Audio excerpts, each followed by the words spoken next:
Hey there, it is time to make a coil bowl inside of another bowl. So I'm going to chop up a little flat piece here for a base. We're going to make a flat base out of a slab instead of coils because this will really help things out with a nice strong base. It's a good idea to rotate your clay when you're rolling it out to make sure it doesn't shrink in an uneven way. Just so happens that the lid from a slip container is just about the right size for a base inside this little paper bowl. I've got plastic in my paper bowl to make sure that the clay doesn't stick to the bowl. So I'm going to press that down, get it nice and flat, sort of work the edges towards the edges of the paper bowl, making sure that there's no gaps really in between the clay and the bowl.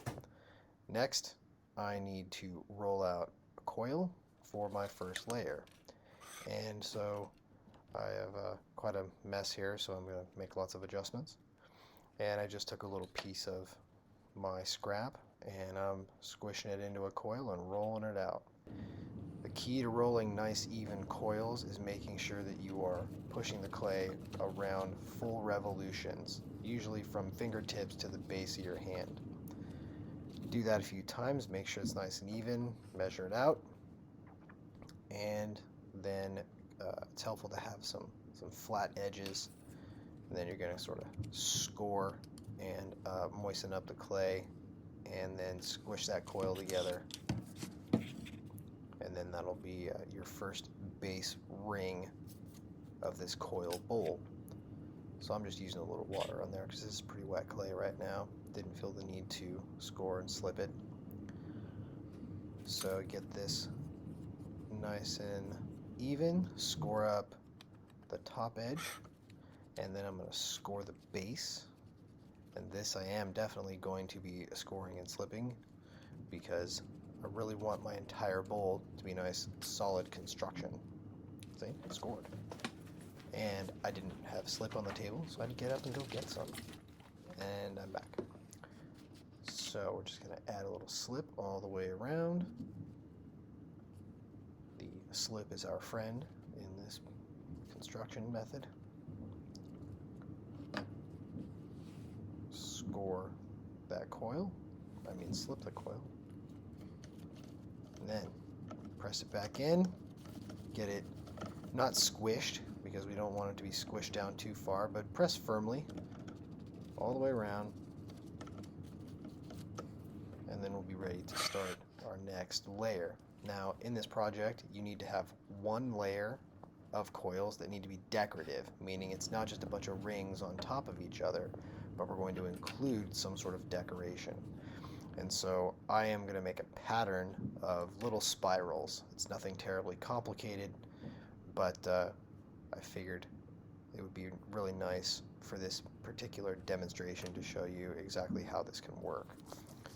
So I've got my coils, and I'm going to turn them into spirals here in a second. Good idea to measure them out, make sure they're all the same length, so that all the spirals are equal. And anytime you are going to stretch coils around or bend them in this sense, it's a good idea to get them extra wet because they'll crack a lot of the time. So that's my first spiral. Looks nice and neat. And I need to make sure that it's actually going to fit. And that is actually way too big because it's sticking up over the edge of the bowl, and I need at least another layer. So I shorten it up, smoothing out my cracks, and then double check to make sure that this is going to fit, score things up. Actually, I didn't double check at all. Sort of dipped in my slip, and there it goes. That's about the right height. I've got enough space left over for another coil, and I'm just going to keep making these spirals. Now, if I was smart, I would have measured that coil before, and I was not smart. So try to smooth out cracks. Then I'm going to do my scoring. Also notice that I am putting these spirals down in the exact same position every time, so they don't like face each other every now and again. They are sort of in a line, if you will, like being in a line waiting for something. So we are making more spirals, keeping those things wet so that they don't crack and break apart, because I need them to spiral up nice and neat. And this is a much better assembly line process now that I've got them measured out right. I'm just going to make a bunch of them in a row. This also helps prevent the clay from drying out, sitting there waiting in a coil. But if it's in a spiral, it'll hold its moisture a little bit better in one chunk.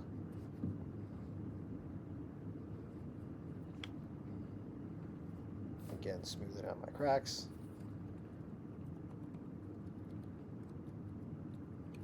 Everything gets scored.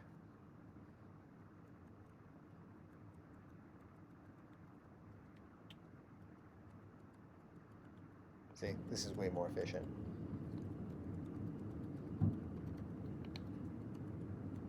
There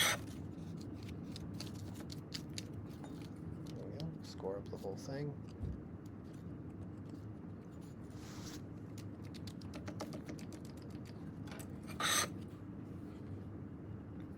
Dip the scored edges in the slip that are going to be attached.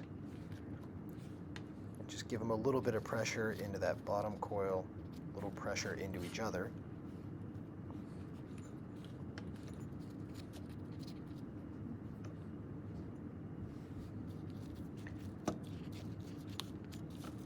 It's worked out nicely. I had half the bowl, so now I know I need 6 more. Again, roll those coils out evenly.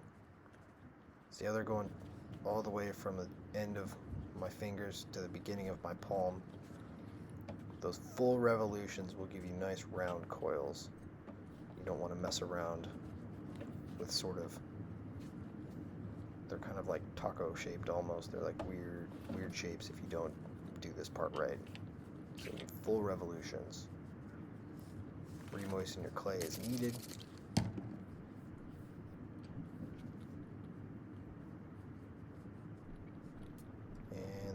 Cut according to my memory, because I did not write down a measurement, but I had it just about right.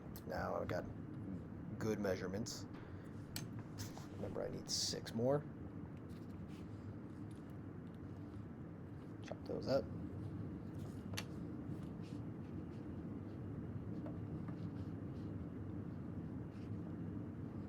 See, you do this a couple times, it gets pretty efficient.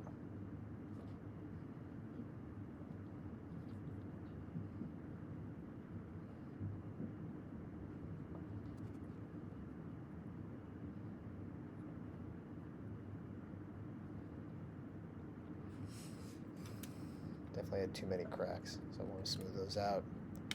Start in with the scoring, keep my pattern the same. Spirals all go the same direction.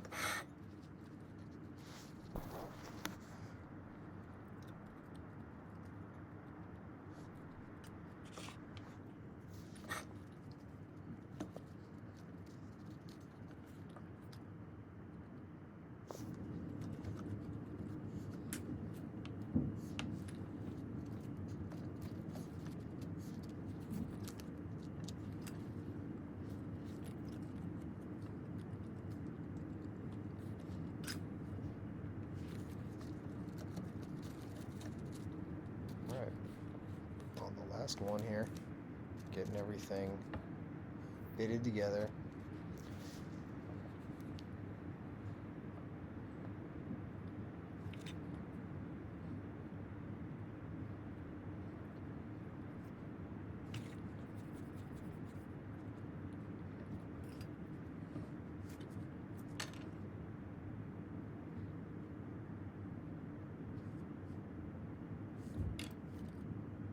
That one was just too small. Needed another one. Perfect.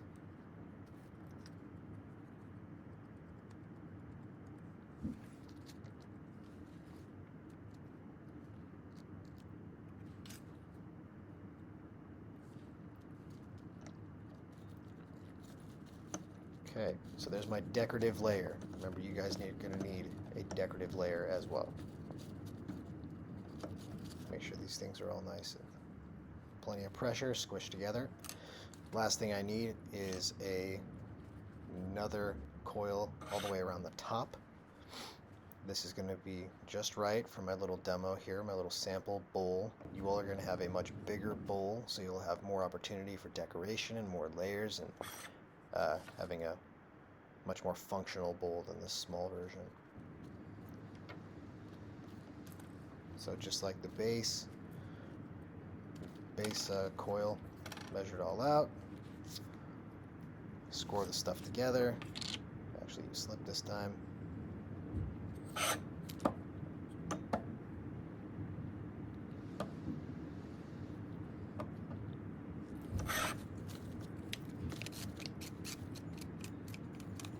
Score up the whole thing. Get this final layer up on top.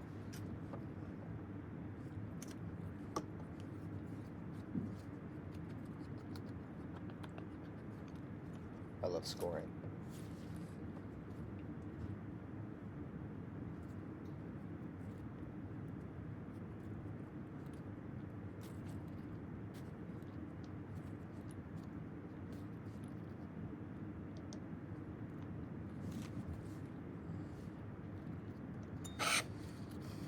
Okay, press that in good and firm to get this thing nice and even. And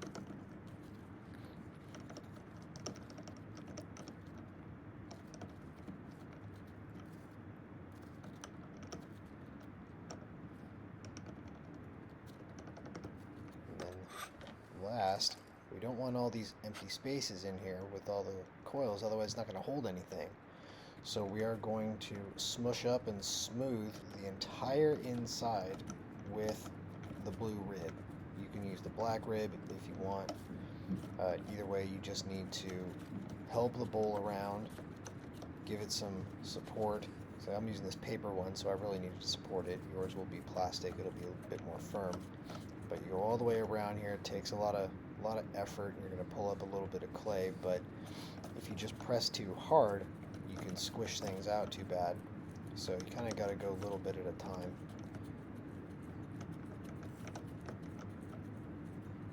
You don't want to see any openings, any cracks, because otherwise not watertight. And then that last little bit there on the bottom is probably one of the hardest parts to smooth out. So started off with the rib, wasn't really working out so well, but I wanted to pull a little bit of clay from the center out towards the edges, and that gave me some clay to kind of mush in. So I started pressing in with my fingers a little bit, and then I'm going to grab another tool here in a second, wooden modeling tool, to help me smooth things out.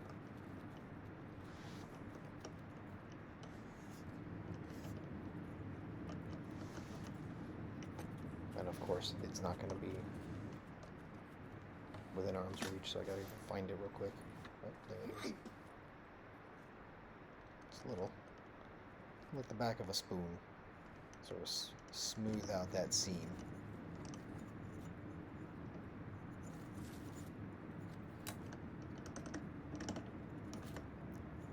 Do my best to flatten out the base, make it nice and presentable.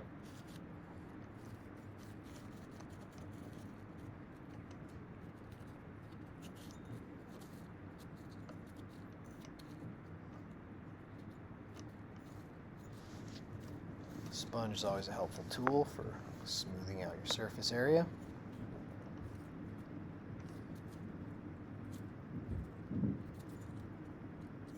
Check the rim, make sure it's even, and it is time to wait for it to dry. So we will be back in just a second when it's dry. And it's dry. I decided to take my stamp, a little fireball stamp, and make a little pattern on the inside, on the bottom. When you peel off your plastic, there's going to be a lot of plastic marks on the clay, and there's going to be some slip sort of squished through. and all that stuff needs to be cleaned up.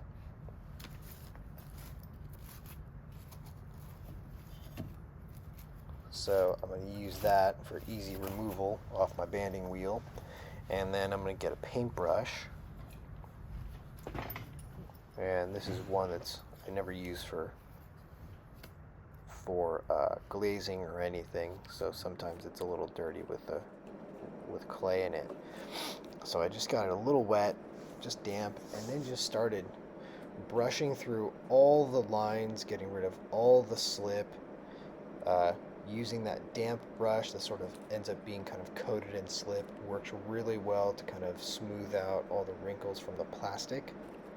So that's definitely a good process for refining your outside decorative part of your coil bowl. You end up being able to kind of smush some slip into some open areas as well. Just good craftsmanship.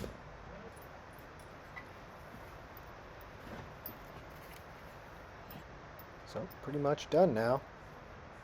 Ready to dry out all the way and get it fired. Thank you. And next you will see me demonstrate the glaze wash that is going to be on the outside of the bowl.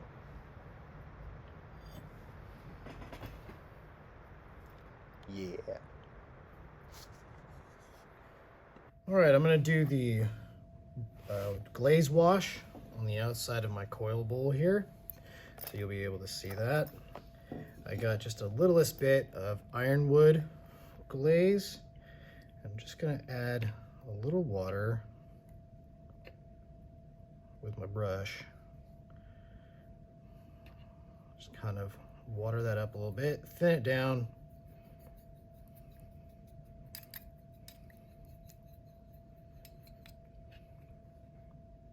I want just a little more, I think. All right, that seems thin enough for me.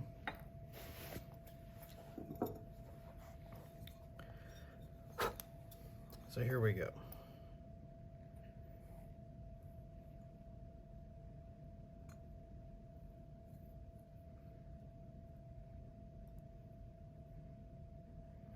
So I want to make sure I get it in the crevices.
Okay, filled in.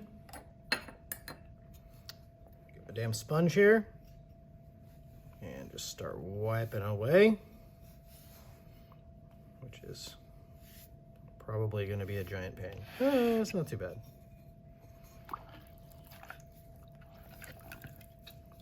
Want to make sure that my sponge is not horrifically dirty, so that I can actually get rid of this glaze and not just reapply it from my sponge.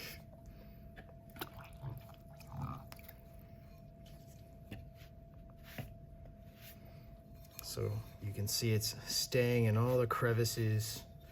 Every little imperfection is being highlighted, which some people might say imperfection, other people might say detail and texture.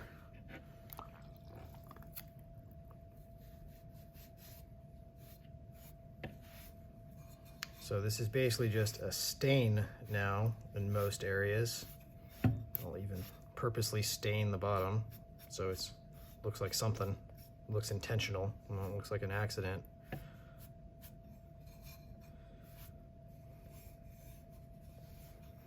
Go ahead and do that rim area there.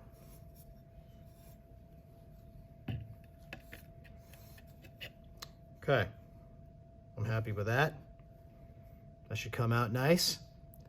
And then I'm gonna go ahead and paint the entire inside with some kelp forest that you don't really need to see me do that because you understand what glaze looks like.